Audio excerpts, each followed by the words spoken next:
In nomine Patris et Filii et Spiritus Sancti. Texting.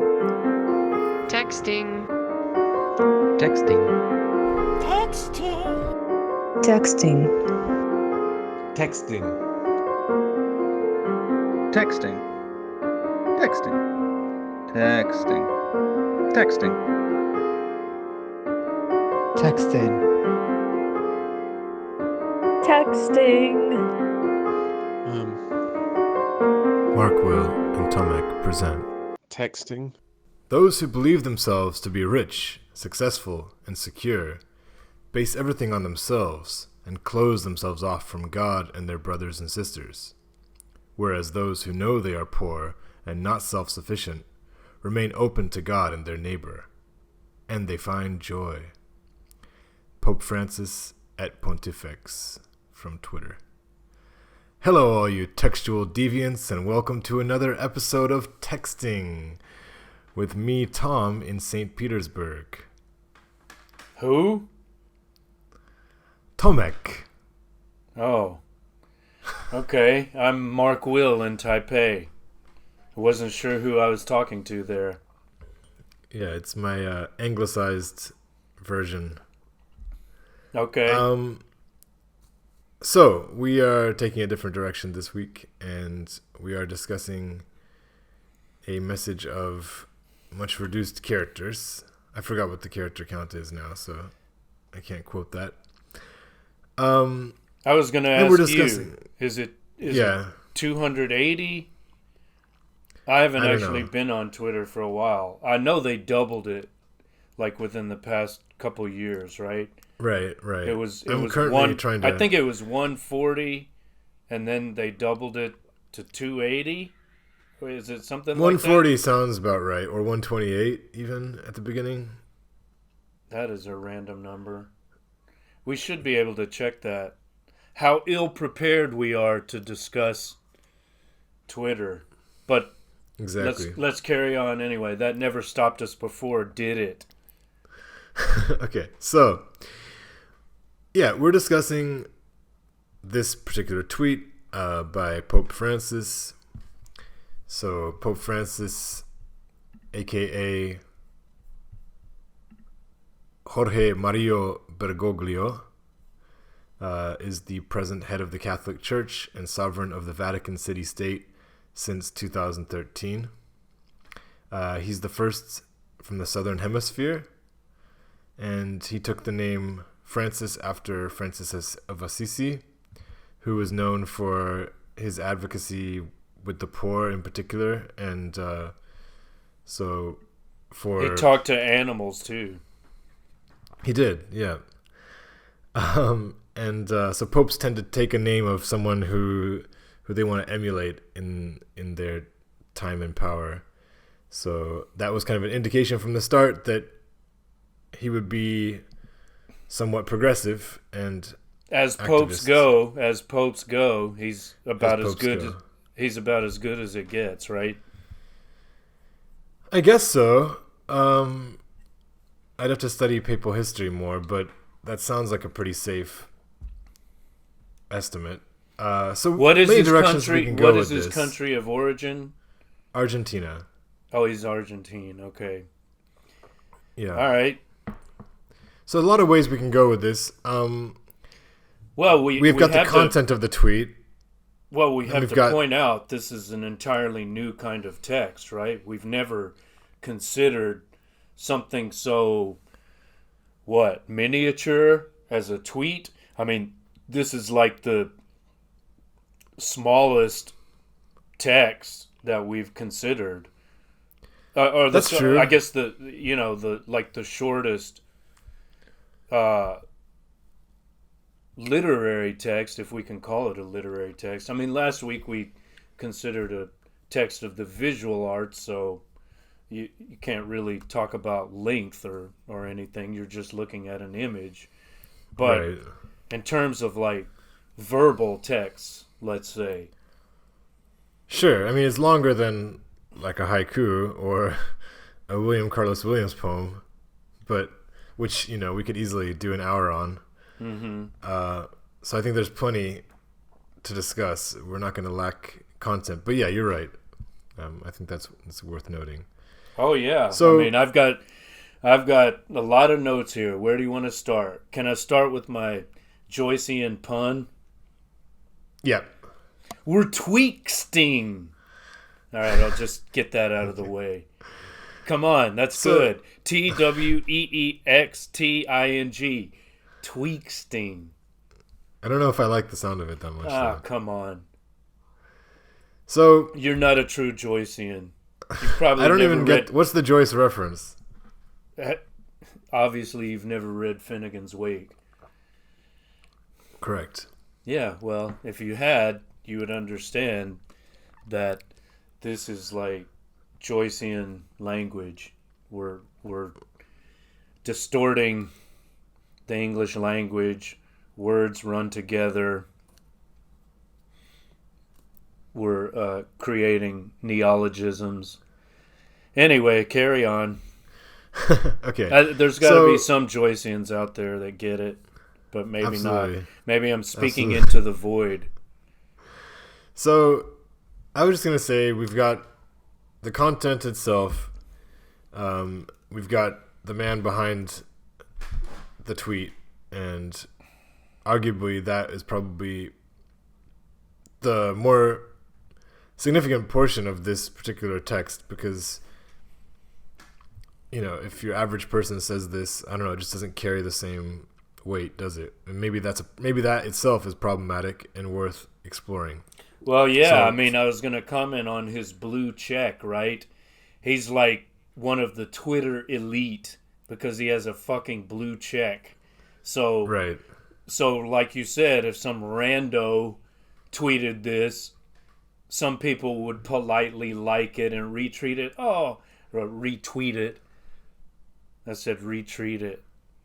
Does that make sense? Retweet it. Yeah. Yeah. Oh, that's cute. Oh, you know how people seem to feel obligated to like certain things. Like if it's a positive message, they want to be seen liking it and retweeting it. I'm a good person too. Well, But I think because we it's can from agree a that- blue check, people take well, it not more just any blue seriously. check either, right? But The representative think- of Christ on earth, or whatever he would be considered, right? yeah. Christ's representative on earth. Well, I think it's interesting for us to say, like, this tweet may be phrased pretty well. Like, I think it's well written. But we're likely not discussing it because of how articulate it is, or how poetic it is, or even how profound it is. Because we could easily grab some Martin Luther King or, a huge Any plethora number Right. of people, yeah, of course. if we just wanted specific inspiration about the merits of humanity and the poor. But it's interesting in terms of his position, and so both the speaker and the audience, I think, are critical to why this is interesting for us to discuss. Would you agree with that?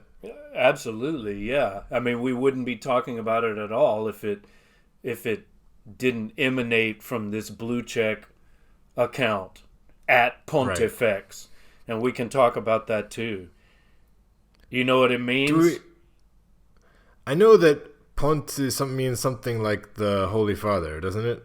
Well, this is from Roman religion. The Pontifex Maximus was the chief priest of the Roman religion, right? And so the Roman Catholic Church adopts that after the pagans converted to Christianity. They still call their chief priest Pontifex Maximus, or Pontifex for short.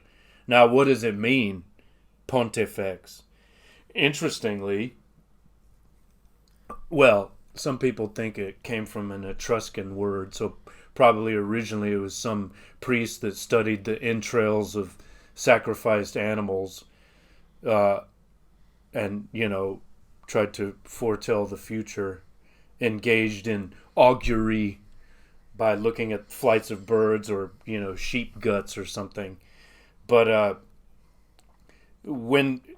if that indeed had an Etruscan origin, it was later when it was translated into Latin, as pontifex.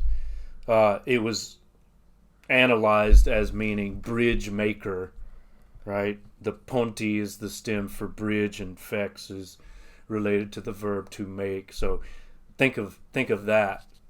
How is the Pope a bridge maker, or way maker, the one who establishes the way, or establishes connections between people, faiths, and ideas, people and God.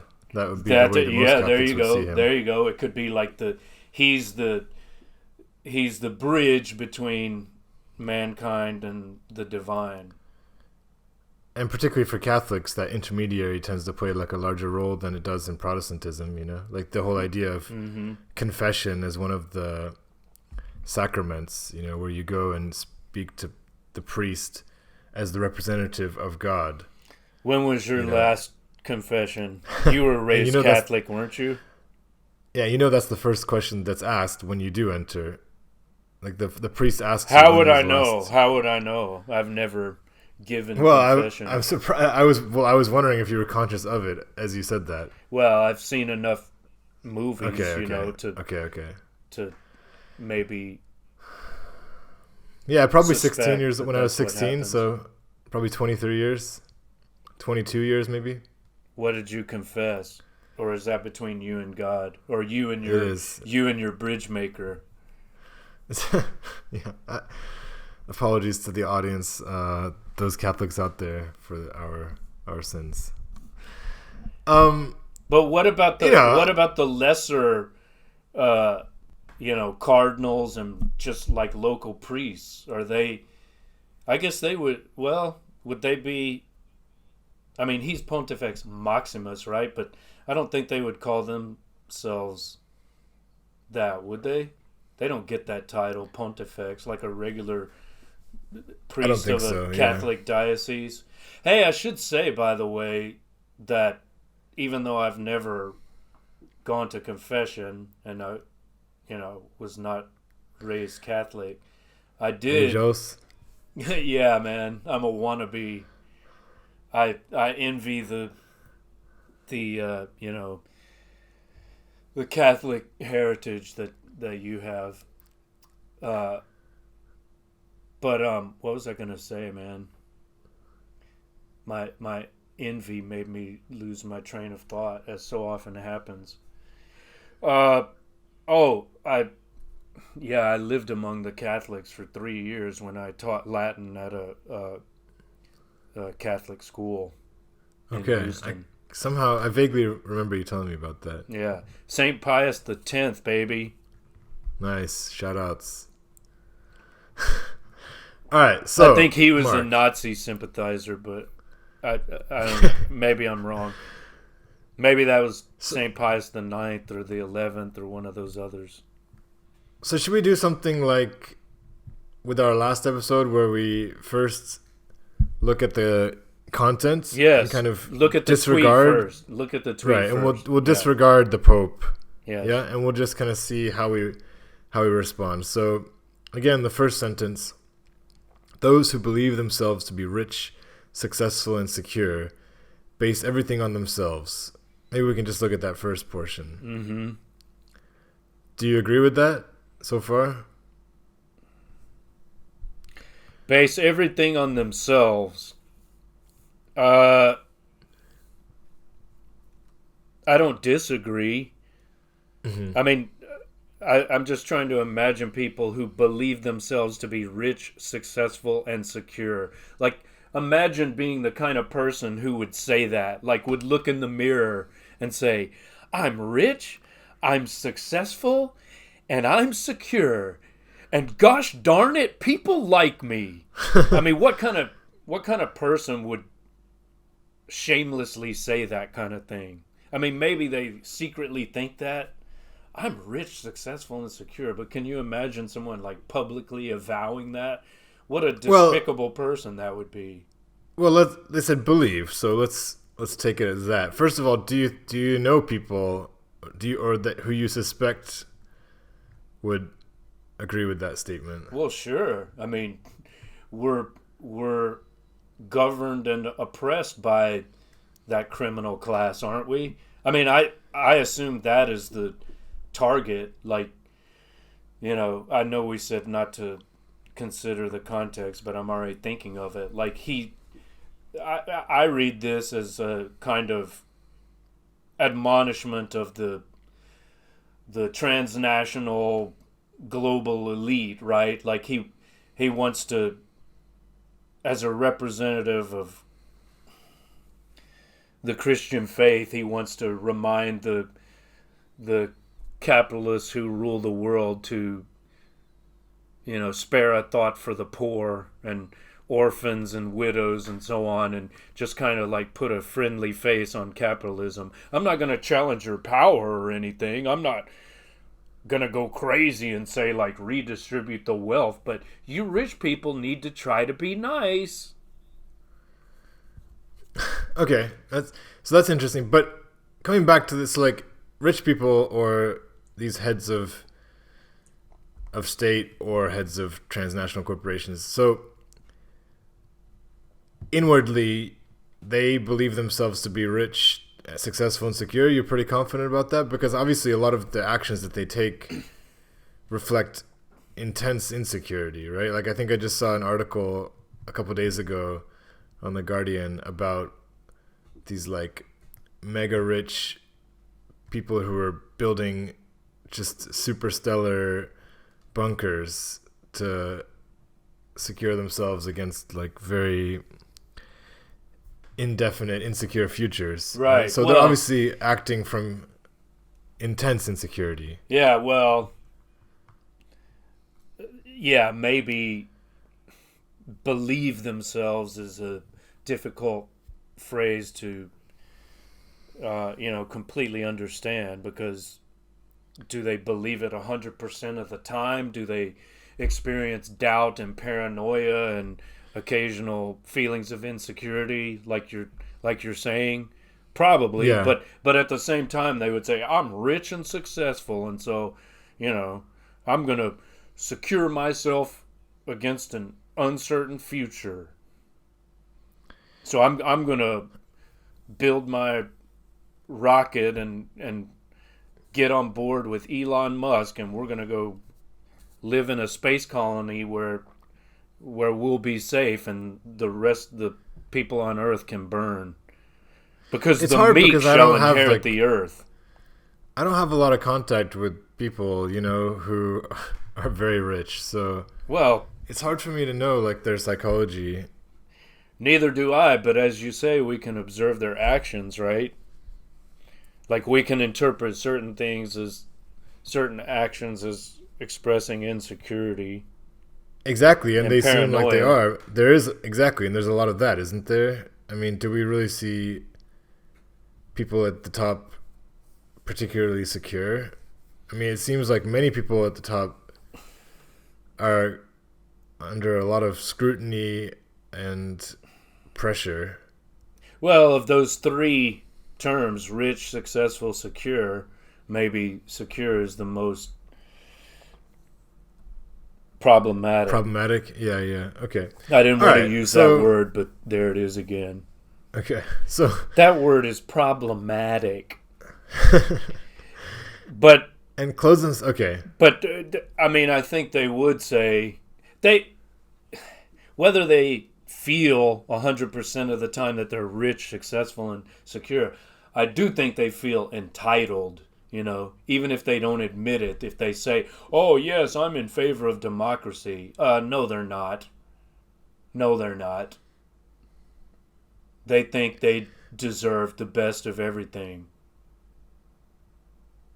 Well, this is an interesting question. Their actions don't make sense. Well, their actions make sense in like a selfish way, right? Like which that is a very universal human experience, is just the basic putting yourself first, kind of being mean in the British sense of the word with your money. I think that's something that many of us can relate to, like I could give more to charity. I put my finances ahead of complete selflessness, even though I'm far from rich, but that instinct of kind of self-preservation is more universal, I would say. I Right? see. So, Yes, I mean, I don't give alms either. I don't make peace offerings to the local church either. But, I don't think our struggles for survival are the same as the people he seems to be calling out here. But if he is calling us out too, well then, fuck it. yeah, sure. And also, sure. or fuck him, Just continuing reading, let's just go phrase by phrase. Yeah, because I think we may be missing the main point, because the whole point is people who take an attitude of isolation versus interconnectedness. And from the minimal research I've done for this program and kind of my general awareness of Pope Francis and his philosophy, that's basically what he's harping on about, is the importance of interdependence, and that extends to nature as well as to humanity. So yeah, but let's continue. So those who believe themselves to be rich, successful, and secure base everything on themselves and close themselves off from God and their brothers and sisters. Yeah. Whereas, do you want to stop there? This Okay. is what. Yeah. Let's just take that part and look at that for now. I mean, Okay. do you see? I don't feel that I am closed off from however you define God and my brothers and sisters. I don't think I'm motivated completely by greed and the desire to be rich, successful, and secure. I mean, nothing I've done in my life is directed towards those ends.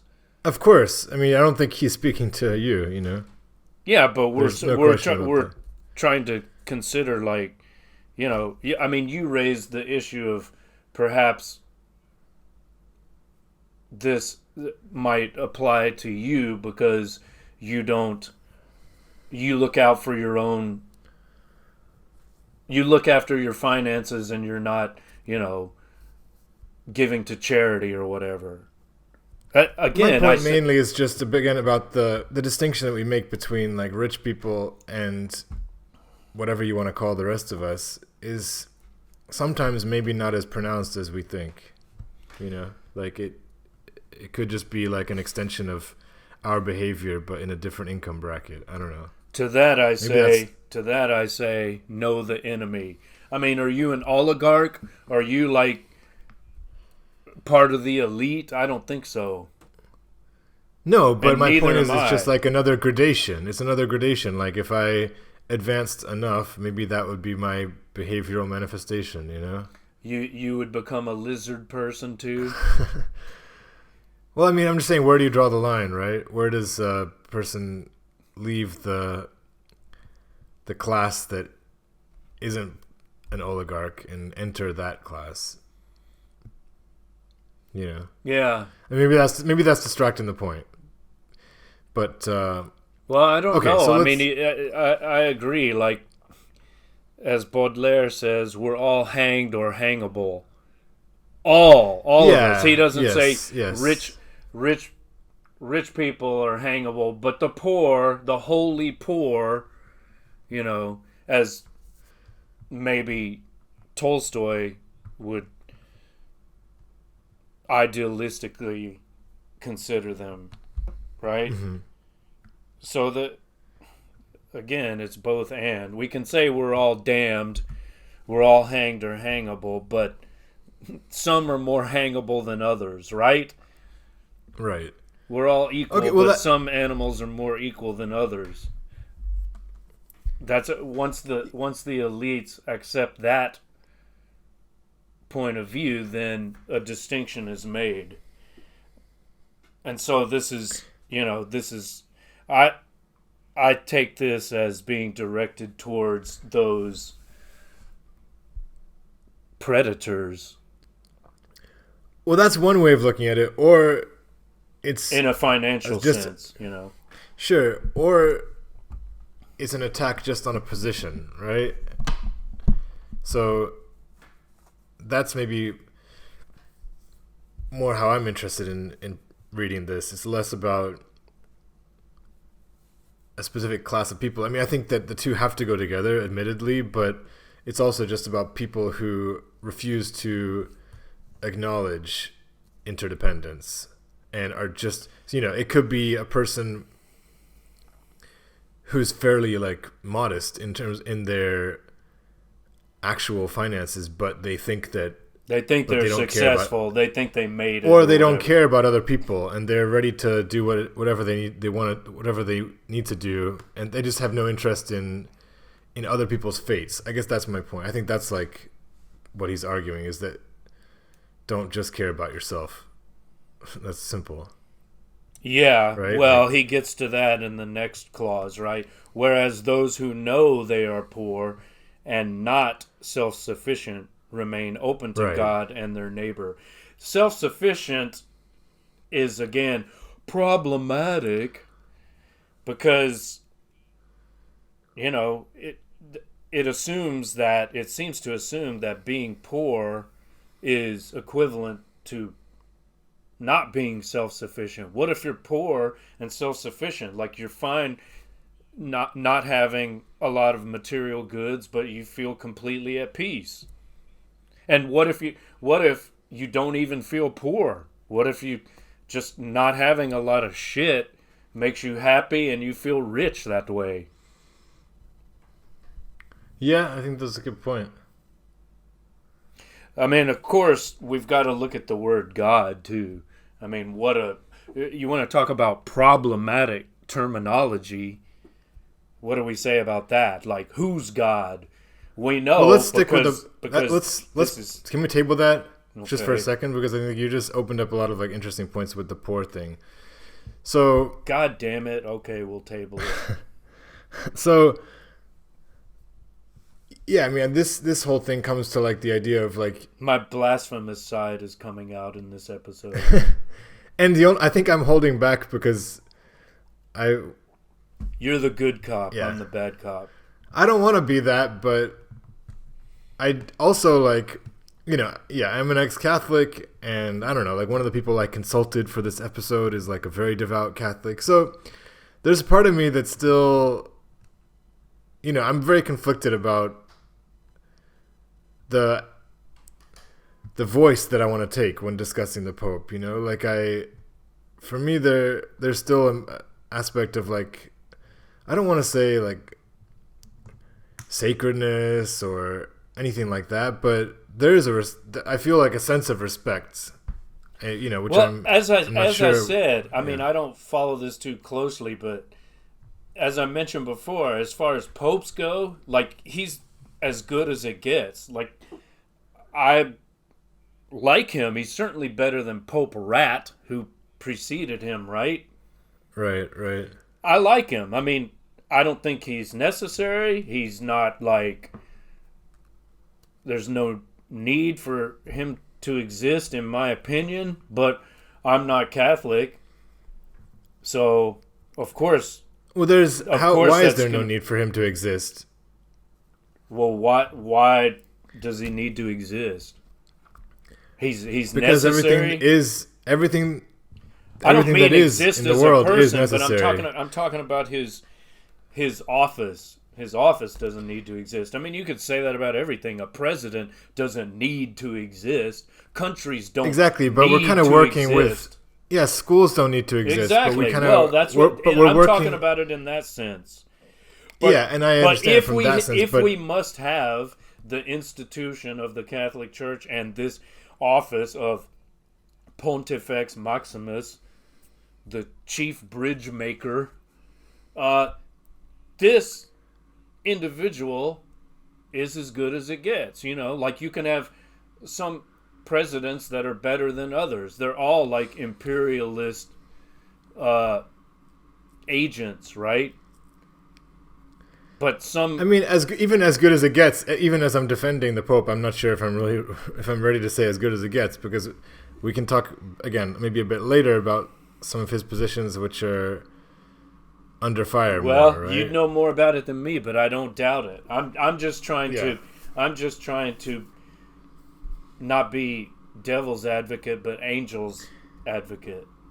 He's anti-capitalist. Of course, the devil clear. is a fallen angel. No one wants to remember that, but okay.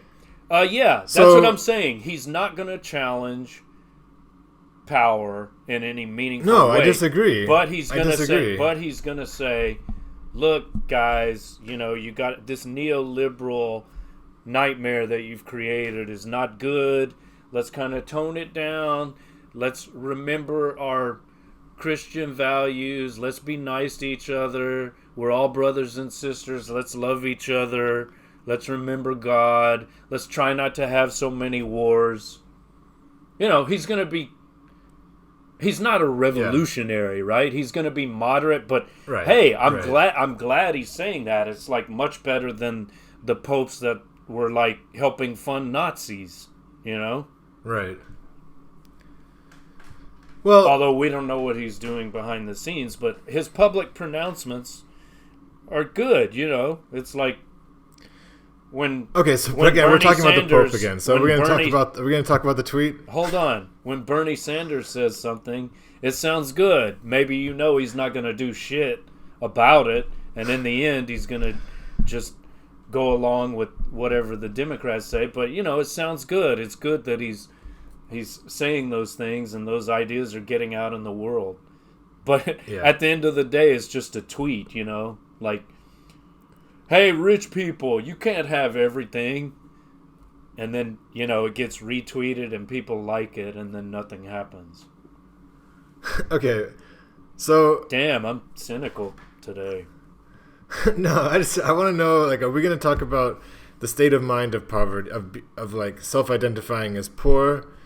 Are we going to then talk about self-sufficiency? Then we've got God to talk about, and then we've got joy. So I see all four of those concepts still. And the neighbor. Again, yeah, but I don't know if we want to do 10 minutes on each because we All might right, be here man. for a while. You lead it. What are we talking about first? All right, well, Being just very poor? quickly.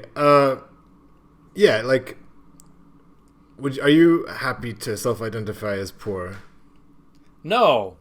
I mean, in an economic sense, I don't know. I say, I mean, I have to, if I'm honest, I say, yeah, I'm certainly not rich, but I don't feel like deprived, and I know there are people far worse off than me, so I can't complain, though sometimes I still do.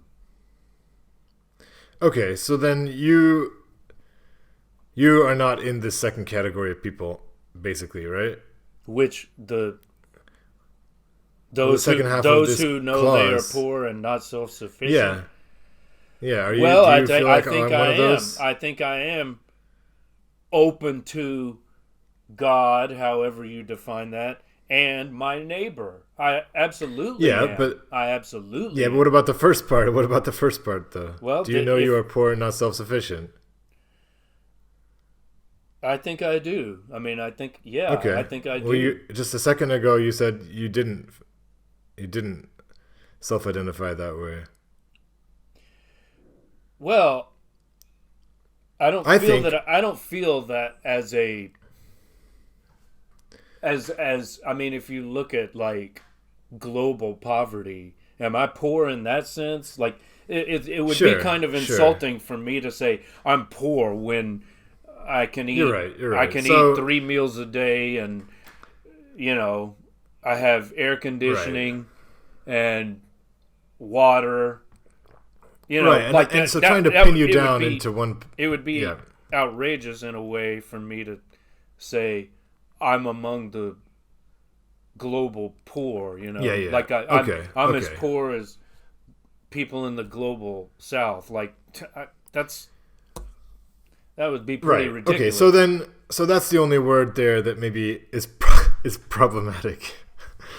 Everything else we can wholeheartedly endorse, right? We know that we're not self-sufficient, in the sense that, some shit can go down with the internet or with our water pipes, and we're fucked, Sure. right? We're not living on eco farms. We're relying on the local supermarket. Exactly. We're not Yeah. too far What away if the anarchy. What if the supply chain breaks down further than it already has? Are you prepared to go kill your own food or grow your own crops? To go kill my own neighbor. Yeah, exactly. I don't think I'm ready for that. So Yeah, so in that sense, I think it's easy to admit we're not self-sufficient. But I don't know. It's almost like the implication is like we should not strive to be self-sufficient, and that I don't know that I agree with. Like I try to be. I think that's interesting. I try to be self-sufficient. Like I don't want to depend on other people. Because I don't want to burden them, But that's not the same thing, though. Is it? Isn't it? Lean on me when you're not strong. That's very much what I think the Pope is about closeness in relationships. Yeah, you don't want to be someone. I don't think it's a very enjoyable way to live. Enjoyable way to live is to be self-sufficient. Actually, you want to be vulnerable, right? And you want to be. No, I don't. I don't. Is this therapy now? That are we getting some kind of emotional But breakthrough? you asked from the right question. Now? You asked the question. You don't want to be okay. I think I can't remember what I was listening to, but it was something a day or two ago that was breaking down the etymology of vulnerable, and it was able to be something wounded. about- yeah, which meant strength. Yeah, it was during one of my yoga classes. Shout outs to Annette. So yeah, she was just saying that is strength, because somebody who can't be wounded is very weak. Yeah. So anyway. Well, but everyone has a certain vulnerability. Everyone can be wounded, but we don't want to encourage other people to wound us, do we? We don't want to give them an invitation. We don't want to make ourselves targets. Please wound me. I mean, it can become a masochistic thing, right? Well, I mean, think I don't that's have an the. extreme. I don't think have being the. vulnerable is how you make strong connections with people. Well, I would argue. That's I don't know. I don't know, man. That's in my experience. It doesn't always go down that way. Really? Yeah. I mean, often don't you think your friendships often come from you sharing your struggles? Not trying to act like everything is okay. It depends. You have to take it on a case by case basis. People are different. Sometimes you think you can confide in a person and share that vulnerability, and then you realize, oh, they despise me for showing this side. Yeah, and those people you shouldn't be friends with. Well, I agree, but sometimes there's a lot of people who it's hard to aren't to that. gauge, Sure. who those people are. Well, okay. I mean, again, we're kind of getting into. Can very we much start? our Can own, we start crying now? Maybe we should have a primal scream session. Mommy, my therapy is so good though right now. I'm in my week 5 of therapy, and it's and the vulnerability is, I'm feeling the progress that comes from vulnerability. That's all I'm saying. I'm feeling more empowered because of being able to get really vulnerable and reach some tender wounds. Well, see, Anyways. I mean, I'm in a different place. I think I told you before. My current motto. I don't know if this was uttered by one of the popes. I think it's the motto of one of the orders. You know, not the. Is it the Dominicans or? I don't think it's Jesuits. I don't think it's the Jesuits or the Franciscans. Franciscans. I don't think so. Maybe it's the Dominicans actually. But anyway, one of those Catholic cartels has as their motto "Ora et labora," and that's pretty much my motto. Something about work. Pray and work. You know, do your shit. And hope for the best. That's about as good as it gets. I've used that phrase too many times today, but what are you going to do? Ora et labora. So shall we transition to discussing the Pope and the Catholic Church a little bit? Did we finish with all that? We did the poor, the self-sufficient. What about God and joy? Thought you wanted to talk about those. I did, and I kind of just tried to explain that. Yeah, vulnerability for me is key to joy. But I don't want to say it's like exclusive to, because, you know, labora could bring joy as well. So I don't want to say it's the only way, but... Well, I'm not saying it's joyful. I think joy... I mean, there are moments of joy, but happiness is overrated. The pursuit of happiness has not made us happy. From my personal experience, happiness is the most important by far. But thing. How do you obtain happiness? By consciously pursuing it, or do you experience it almost in spite of yourself? Like, how do you find joy? How do you find joy? I think that there's I think they're very like measurable, and it's not that complicated to figure out how joy enters a person's life. I think it comes from very basic stuff like good diet, sleep, exercise, harmonious relationships, satisfying work, classic stuff. That still doesn't answer the basic problem of existence, though. I mean, those are things to keep you sane and keep you functioning. But it doesn't answer the question of... Not just. It doesn't gives you more answer. than that. It doesn't answer the question of to be or not to be. Man, this shit is getting deep. All of this from a tweet. You need to do more of the labora then, and less of the mind wandering. That's it. Well, that's why we have the labor, right? So that we have a focus and a purpose, and we don't get sidetracked and lost in all the questioning and the self-doubt and so on. Exactly.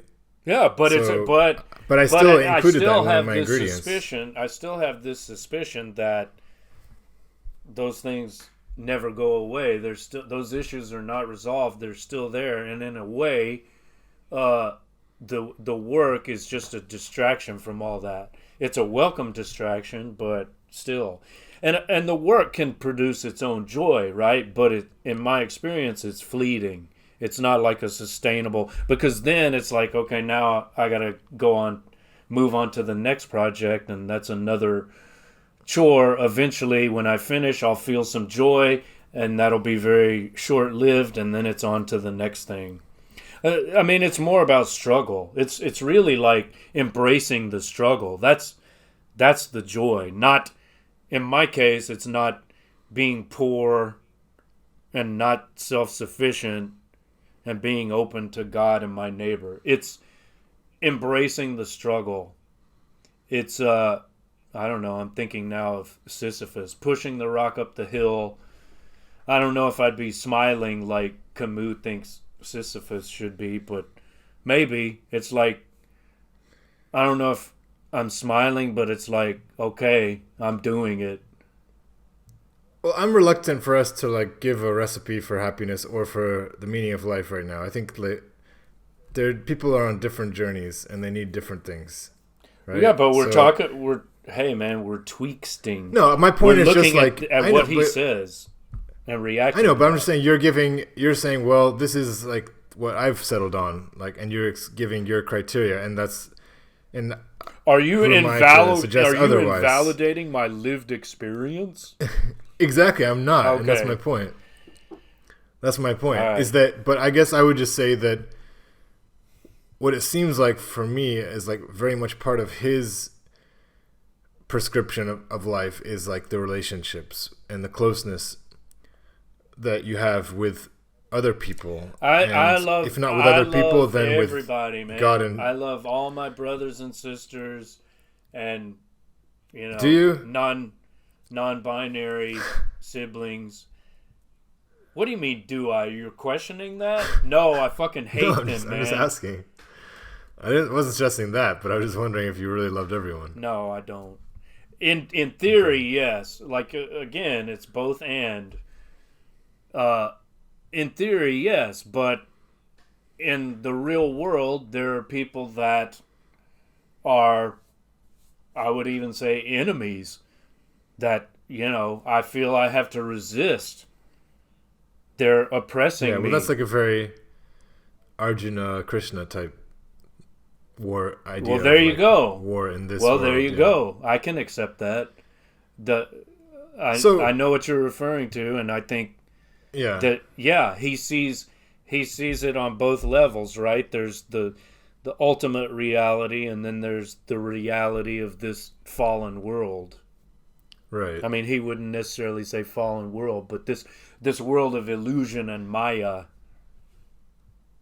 Liliana was saying something interesting yesterday. She was telling me about like the various like time periods that the Vedas describe, and that she was saying like you can't be judged for your thoughts in this particular time period that we're in because like as the Vedas describe our current This is the time- she most said, actually- This is the most degraded Yeah. epic in human Yeah, she history. said first there's like the golden age, Yes. then the silver age, Yes. and then the one that we're in, I can't remember what it's called. A culpa. The Iron a Age culpa. or something. Those Anyway, eras so are yeah. called culpas, right? Okay, you know better than me. Well, I'm not sure. That's from. I say that confidently, not humbly. Okay. No, but okay. In that sense, yes, it is a fallen world. I mean, that's more of a Christian. Yeah. Christian concept, but yeah, here it is. Culpa eon. Yeah, it's a long period of time, generally between the creation and recreation of a world or universe. So yes, we're in the most. Oh yeah, it's the Yuga. The Yuga. That's where we're at now. I believe so. That's like Okay. like the worst Kali Yuga. Like that's the most Okay. debased So most debased period of time in human history. yes. And I would agree So- we're there. Let me just posit this final question then. Like, so how essential do you think relationships with your neighbor are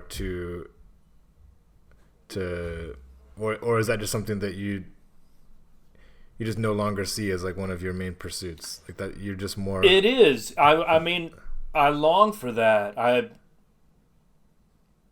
never have stopped trying to create a community of loved ones, friends, intimates, close associates, but I'm constantly disappointed. That's what I'm saying. Okay. And so in that sense, I've learned to try to be self-sufficient. Right. This is kind of like a therapy session. I don't like it, but whatever. This is where the All right. this is where the This is tweet where it went. took us. So I'm just being real. The Pope is like rubbing his hands together right now and like licking his lips because he feels like his words have hit the spot. It's forced us to engage in a very human way, well, in a vulnerable way. he's a bridge maker, and he's a very bright guy. By the way, this Twitter account at Pontifex, it was set up by Pope Rat. Did you know that? Okay. Before him, No. and then Pope Francis took it over. So it's going to be like, the Twitter, just like they have the POTUS Twitter account, President of the United States. Mm-hmm. Like, it's just the account of the office and different. I mean, it's pretty surreal, right? We can admit that it's like, did he actually write this? Is he like, I want to get on Twitter today and write a message? Or In is English, this like a PR in thing? English, even though, his native language is Spanish and he knows Latin, obviously, and probably some other European language. I'm sure he knows. He speaks Italian. I'm sure he knows English. Well, what's his native language? He's born in Argentina, you said. And he's like the son of immigrants, Italian immigrants. Okay. But growing so. up in Argentina, he also spoke Spanish, I'm sure. Oh, Spanish 100%. I was adding Italian to Spanish. Yeah. So, yeah. English is not his first language, and I'm sure he has someone on his staff to, like, But that whole thing is pretty surreal, right? Is that some person coming in a suit in the morning and being like, "Can you sign off on this social exactly. on these messages we're going to send out?" It's what a world! And how does what that? A world we live and in! how does that? And how Jesus does that, is looking down from heaven, saying, "That's right, Pope Francis. Thank you for saying that." Well, and I was just going to say, how does that? Jesus has his own blue check Twitter account at JC or whatever, and he liked it. He clicked on the heart and then he retweeted it. Like he retweeted it and can I said, bring us back? Hashtag word. Can I bring us back? So no, I took it in an interesting direction. Sure. So I think another interesting question is like, since Pope Francis is meant to represent like morality to some extent, like really good morality, and then I think the question between like morality and authority like is an interesting one, right? Like, is the moral response to life to achieve the kind of power that Pope Francis has achieved? Is that a moral response to life? Is that a natural, humble? So he's like, in a way, he's always trying to like push humility as like the number one value. And my question is, like, do we think he achieved what he achieved through humility? Maybe he did. That's just a question I have for you. The short answer is no. I mean, how's he going to rise to that position, that worldly position, being like his role model, the real St. Francis? I mean, if he were like the real St. Francis, he'd be living in the desert somewhere or living in the forest with animals, Well, let's forget the animal aspect of St. Francis and let's just say like an ideal life of humility. Is it possible for that? Do you think it is possible for that? I mean, you've already kind of answered it, but just one more time. Like, is it possible for the ideal of humility to achieve what he's achieved in terms of in terms of his office, the raw power. You know what? As you're asking this, I'm wondering: does he think that he himself is rich, successful, and secure? Like maybe he's tweeting this to himself. It's like, note to self: those who believe themselves to be rich, successful, and secure. Maybe he's talking to himself. I mean, I don't think he does believe himself. I mean, if we trust him, which is huge question, right? But if we take him at face value, then no, I don't think he believes himself to be rich, successful, and secure. I mean, he would definitely like want to distance himself from that kind of characterization. Who do you imagine he's talking to?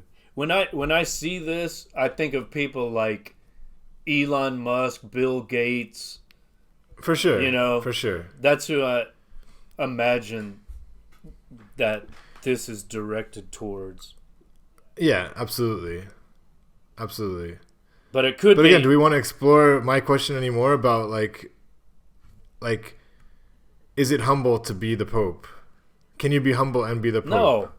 You're already embracing a hierarchy. You're saying, yes, that's me. I am Pontifex Maximus. I am the chief. I'm higher than the rest of you. I accept. But he this would explain. hierarchy. He would have an answer for that, though, right? I mean, he would. First of all, like we could argue that it's a. Well, he would argue that it's a good institution, right? The church, and some people would at least argue that it's a necessary institution in terms of the world that we're being born into, right? Like, so If the church if we did grant, not though, exist, we would have to invent it. but if we grant that it's a good institution, which I get is a huge leap, but Yeah. if you were of that persuasion, I don't think those children that were sexually molested would necessarily agree. But okay, right. Okay, but I mean, I guess I'm just trying to. I mean, when you aspire for power, I mean, do you aspire, or do you just like, okay, I want to be a priest, and then you just happen to be such a good priest that other people like then raise you up to the that's you know, so that he, like, that's the way it always is, right? They always have to pretend that it's a burden that they don't want to bear.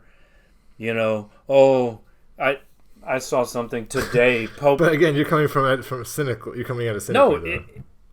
this is like a standard trope, like Pope Rat. No, I know, but you said pretend. You said Okay, pretend. That's the part but look, how sincere is that? If you see it, I mean, I don't know how many have said that, but that seems pretty standard. Like, oh, I accept this burden that you have imposed on me. It's God's will, not mine. I'm not ambitious. I never wanted this, but since my colleagues have chosen me, I will take up this mantle. I will bear this cross for my people and my flock. I mean, I agree that's the that kind of we- shit we that a can mock politician says, right? Like, well, if the people want me, then okay, I'll become president of the empire. I'll become CEO of the empire. I'll be But it's different, war right? criminal Because in chief. it's a little bit different because even if the ideals of a politician are pretty good, they're not as grounded in like humility. Like you can say like, yeah, I really believe that I have the right vision for helping people, and that's okay. Like we will all accept that, whether accept that in a sense. Like it kind of makes sense rhetorically. Like it's okay to have self-belief, but as a pope,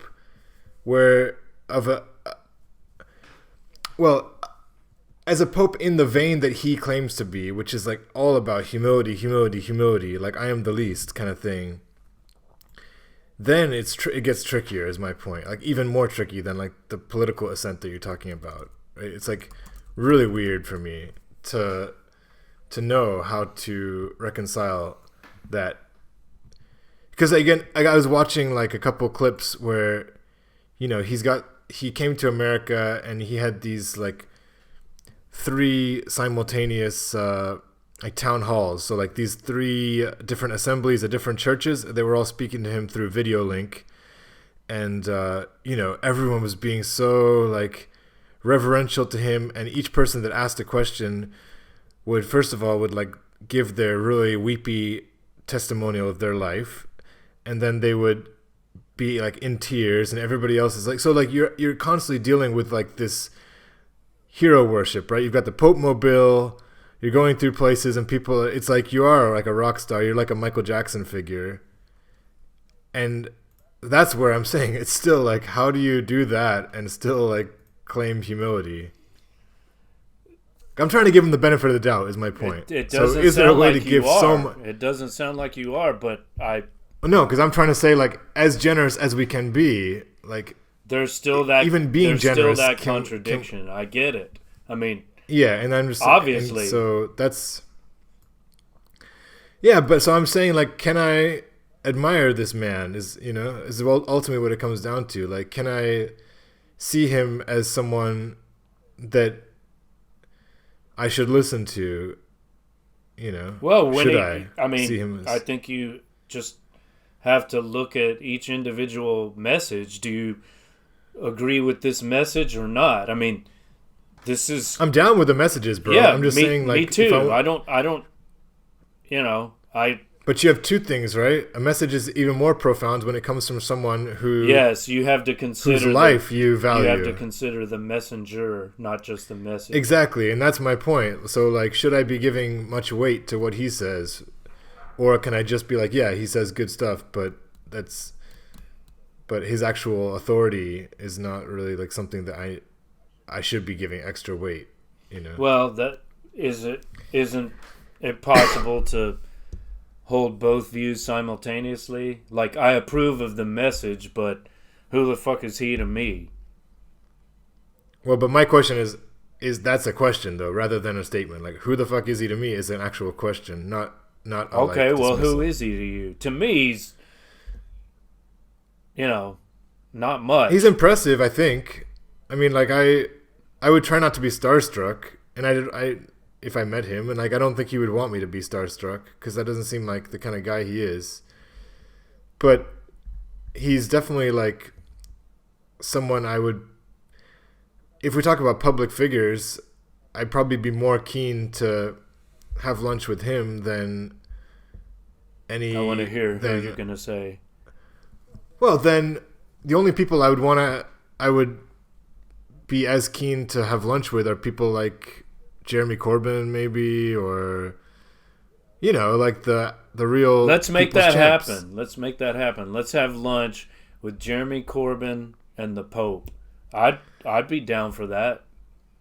Where would we go? Yeah. Where would we go? Coffee shop? We'd go to Popeyes. Yeah. Yo, no, we'd Francis, go to a mom and what pop. are you having? The 3-piece? We'd go to a mom and pop place. It wouldn't be a corporate chain. And, yeah, Wait, but is he that's my point. Okay, so, like, the Pope, I doubt it, but... Maybe he doesn't do the fried chicken. Okay, well, like, there's that... I think there was this game or whatever. Sometimes I play this game with people, like, where do you rate something from, like, positive 20 to negative 20 in terms of just, like, your instinctive value of something, right? So, like, positive 20, you really like something. Negative 20, like, you hate it. And I played this game when I went on this Marxist tour in St. Petersburg a couple years ago. I went with, like, a Spanish guy and an Italian girl. And, like, I just asked them, okay, so where do you see, like, Marx? And all of us were positive about Marx. I think we all had him, I think I would guess between, like, +7 and +12, right? Out of the negative 20 to 20 scale. And since then, I've, like, gone down on Marx. So that now I would put Marx at, like, to be honest, I'd probably put him, I don't know, -2, maybe. Really? But that's another conversation. Yeah, because I just think he seems to me like a bit of like too much of an egomaniac, and he doesn't seem like he was someone who treated people around him very nicely. Oh no, not Marx. I'm sorry. Lenin? Not It was Lenin. Oh. Lenin. Yes, Lenin. My bad. So it was a Soviet tour hitting all the spots for the revolution, and yeah. So Lenin. My point is, my opinion of Lenin has gone down because I see him more of like as like a demagogue now, and Anyway, that's it's kind of beside the point. But my only point is, if we played that game, you're more of a Stalin guy. Hardly. I definitely put Lenin above Stalin, but that was very jarring the way you switched it from Marx to Lenin. I'm sorry. What about Marx? So Marx, I don't know enough, but I would very put him higher, right? for sure. Yeah. I mean, listen to Richard Wolff talk about Marx, and you'll have very positive thought about him. Fair enough. But okay, so let's I don't both know. do the I don't Pope, know how but we got on this. We're talking about you're asking, is he positive or negative? Is that it? Plus in your 20 mind, or from 20 to minus? negative 20, from 20 to negative 20, where are you rating him? I don't know, because the individual is a representative of the institution.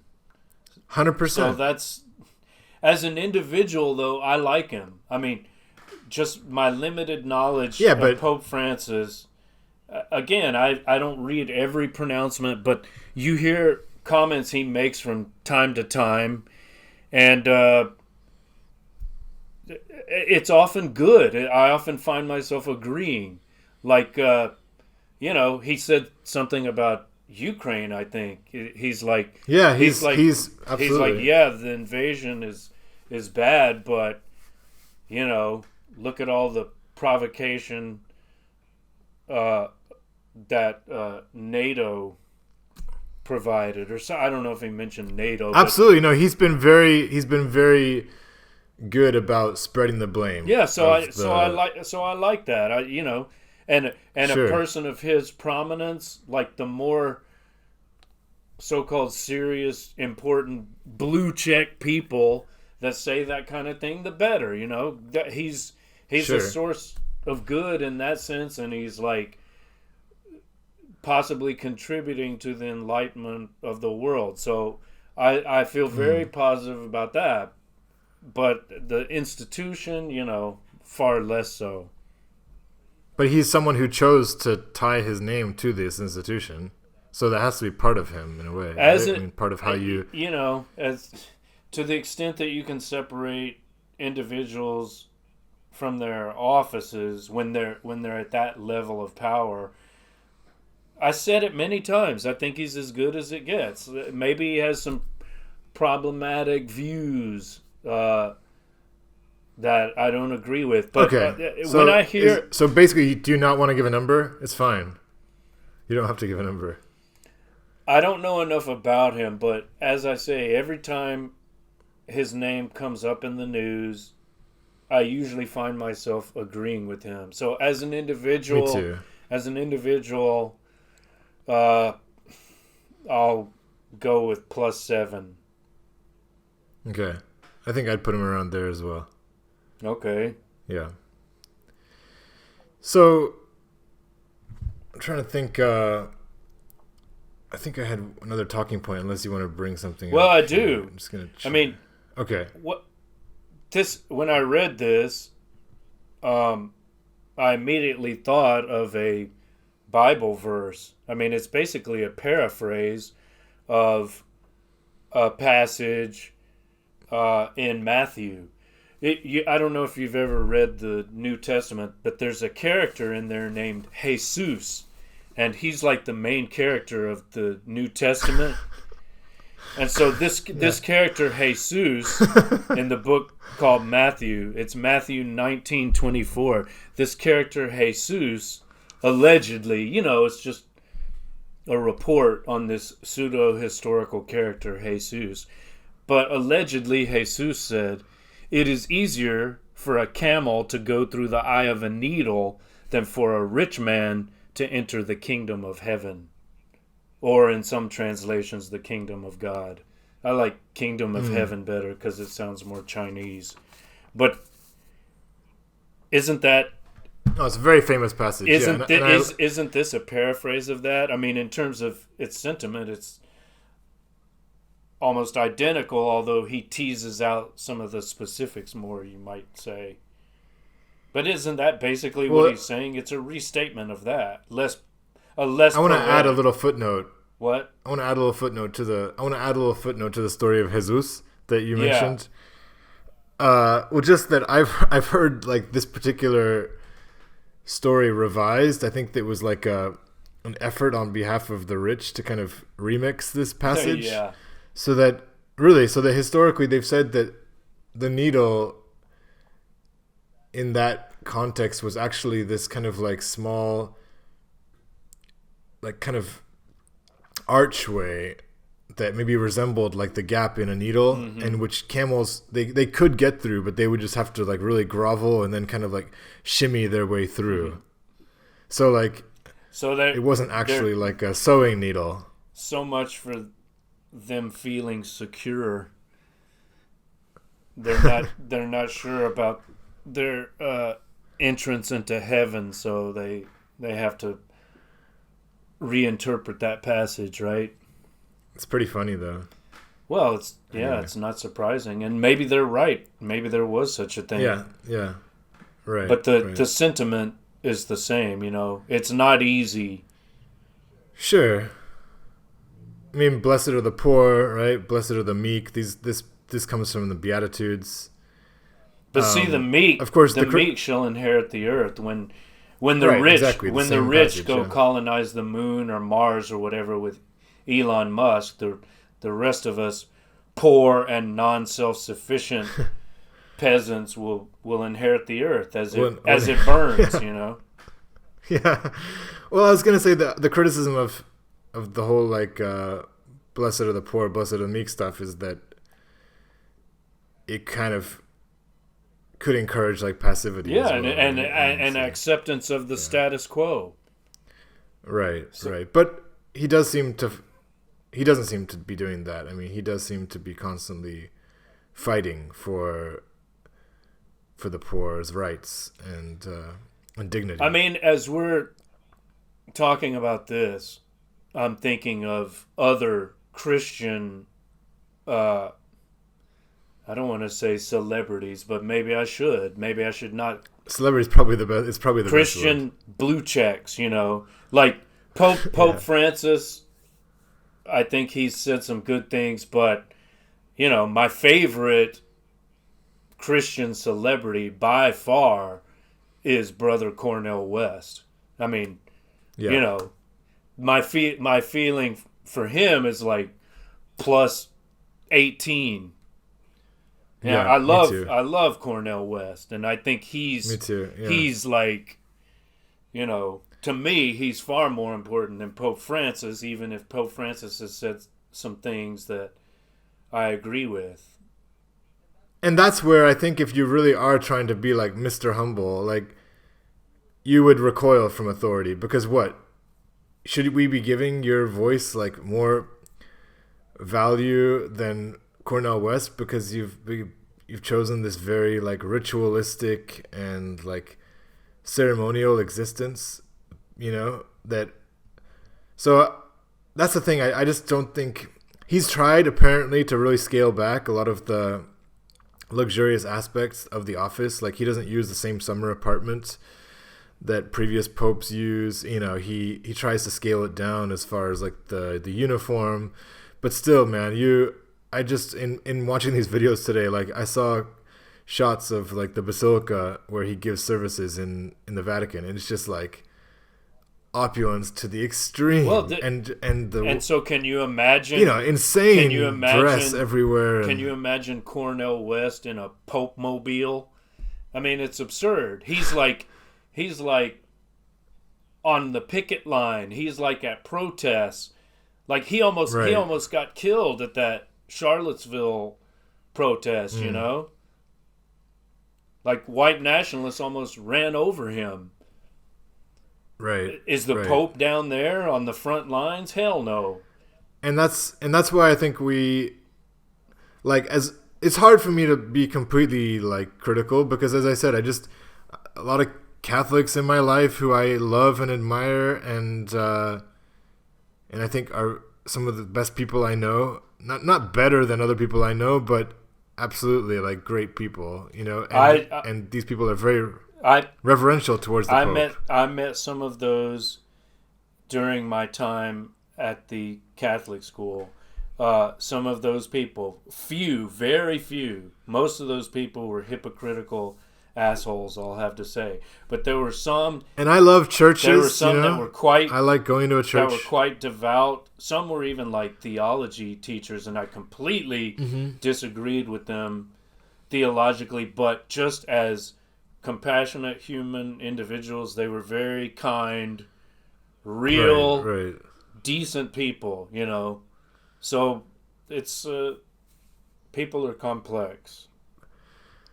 But yeah, I think that the hierarchical aspect, we should be suspicious of. That's the conclusion I'm coming to now. And I don't think we can give him a pass on that. I think he deserves to be. His office does deserve to be criticized, and even if he's like gently pushing back against the pomp and circumstance, like it's still not enough. You know, it's not enough. Like you're gonna be excommunicated. Yeah. Well, I just if we look at these ceremonies, the very fact that he has that, does he still have that authority? I assume he does. But the very fact that, you know, his office, if he personally wouldn't necessarily do it, his office has that power. You can excommunicate people. So according to your own ideology, that means you're basically condemning people to hell, right? I don't know if he's really using that. I mean, he's like, yeah, for example, maybe he's on LGBT. not, but he's really good about LGBT. Well, in some ways, good about LGBT. Like he says, like I'm not here to judge. Okay, but the office still has that authority. Oh, I'm going to excommunicate you. Well, or even the opposite, canonizing people is kind of absurd too, don't you think? But at least that is a form of elevation. You know, you're like recognizing human excellence, even if the candidates. Yeah, but you're elevating. Isn't there like an implied like better than in canonization? Yes, but like but hopefully you're special. Yes, but hopefully we're recognizing like, you know, qualities of human excellence that we can all attain, and we're not worshiping them as individuals, but rather as vessels that are living embodiments of human ideals, or like the best that we're all capable of, even though we're probably not all capable. But interestingly, like my Protestant friends growing up, they would always be like, you don't get to heaven by deeds, you know, everything's just about faith. Like, so it doesn't really matter that much like what you're actually doing, but yeah, it's like just about exactly. accept Jesus Christ as your personal savior. You can be a mass murderer, rapist, you know, war criminal, whatever, but if on your deathbed you repent and ask Jesus to come into your heart, well, you're going to shoot like a rocket into heaven, and St. Peter will, almost said St. Peter. While all the people who practice other religions and have lived good, they're going to burn, man. They're going to burn. Yeah. The fire is for them because, you know, it was a loving God that set it all up. Yeah. Well, yeah. I mean, again, in Pope Francis' favor, it seems like he enjoys like some robust debate. And did you watch The Two Popes? I didn't. On Netflix? I didn't. I liked it. Is that Francis and Rat? Yeah. Francis is the Welsh guy, and Rat is Anthony Hopkins? Anthony Hopkins. Or the other way around? Yeah. Okay. Anthony Hopkins is definitely the Rat. What's I don't remember the who plays. Welsh guy? He was in Brazil. I don't know. Yes, you do. Come on. What's that guy's name? He was in Dylan Thomas. Glenn Ross. Come on. What's his name? He was in... all right, I'll Google it. He was in Welsh actor, Brazil. Jonathan Pryce. Jonathan Pryce. Okay. And he was in that, right? I think. I remember he was making a face at the award show when Ricky Gervais was, clowning on the two popes. Mm. It's always like an interesting question, just in terms of like, this authority, and you shouldn't really take yourself very seriously in life if you, in my opinion, it's a cardinal sin. No pun intended. It's a right? mortal sin. So anybody who achieves a lot of gravitas in life in any way does like get some sense of contempt from me, you know, and a lot of people take on that weight of authority as they get older through their work usually, right? And just the way that they'll talk, the way that they'll dress. It's like one of the reasons that I think I don't see myself as ever like achieving a real position of authority, just because I think that it's something cringy and not and no, what's the word opposite of noble? It's undignified. Ignoble. Yeah, but it's something undignified about kind of like taking yourself too seriously. Well, yes, but that doesn't preclude the possibility of doing good work, does it? I mean, we still want to strive. No. I mean, I don't want to speak for you, but I'll just say I still want to strive for excellence, but I'm the first to admit I'm a fucking moron. I'm a piece of shit. And, you're a jack-off comedian. I'm a jack-off comedian. I'm happy to... you know what I'm referencing, right? Of course. I'm a pot-smoking jack-off comedian in my garage. Yeah. But, yes, exactly. Which is one reason we, can relate to this guy that you're alluding to. But, if it's just a matter of not taking ourselves too seriously, I agree completely. But at the same time, I have the confidence to continue to, do the work implied by ora et labora, and I'm striving for excellence. Mm-hmm. I want to, as I'm always saying, as Beckett points out, I want to fail better. I know I'll fail, but I can fail progressively better, I learned something from each failure. I want to do my daily yoga. That's what I want to do. Well, nobody's stopping you. Should we leave it there so that I can go do my daily yoga? Go do your daily yoga in the Kali Yuga. From the medulla oblongata. All right, everybody. We hope you enjoyed that discussion of Pope Francis and his tweets. And Mark, what do we have to look forward to in the next episode? Any ideas? There was so much more we could have discussed about Twitter and Trump and censorship, but we can't discuss everything, can we? Not on a school night. Okay, next up, I've been teasing these drug-related episodes, but I think we're going to have to wait for those because the next episode, as we're on this religious jag, will be the Heart Sutra. Hell yeah. Okay, so good. Everyone tune in. Awesome. Everyone tune in for that. For some inspiration and spirituality. You got it. On this New Age podcast. Amen. All right. Amen. Peace and love, everybody. Stay positive. There's always another episode of texting, so you just have to survive to the next one. All you near suicidal people. Survival is all. All right. Peace.